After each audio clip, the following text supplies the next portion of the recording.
புதுக்கோட்டை மாவட்டம் கரமங்குடி அருகே மழையூரில் அரசு பள்ளி செயல்பட்டு வருகிறது. இங்கு பட்டியலின சமூகத்தை சேர்ந்த பாலமுருகன் என்ற மாணவன் 12ஆம் வகுப்பு படித்து வருகிறார்.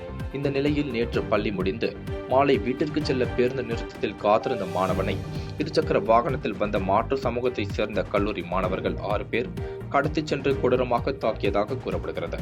இதனை அடுத்து மாணவன் புதுக்கோட்டை அரசு மருத்துவக் கல்லூரி மருத்துவமனைக்கு சிகிச்சைக்காக அனுப்பி வைக்கப்பட்டார். இந்த நிலையில் மாணவனை தாக்கிய கல்லூரி மாணவர்களை உடனடியாக கைது செய்ய கோரி அவரது உறவினர்கள், ஊர் பொதுமக்கள் தீத்தானிப்பட்டியில் மறியல் போராட்டத்தில் ஈடுபட்டனர். இதனால் 1 மணி நேரத்திற்கும் மேலாக போக்குவரத்து பாதிப்பு ஏற்பட்டது. அதனைத் தொடர்ந்து அங்கு வந்த மழையூர் காவல்துறையினர் குற்றவாளிகள் 6 பேர் மீது வன்கொடுமை வழக்கு பதிவு செய்ததன் அடிப்படையில் போராட்டத்தில் ஈடுபட்டவர்கள் அங்கிருந்து கலைந்து சென்றனர்.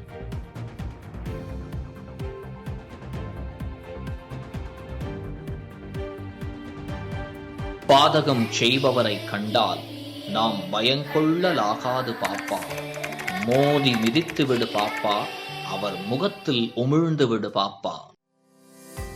அண்மை செய்திகளை உடனுக்குடன் தெரிந்து கொள்ள இணைந்திருங்கள் இயம்நாடு தொலைக்காட்சியுடன்.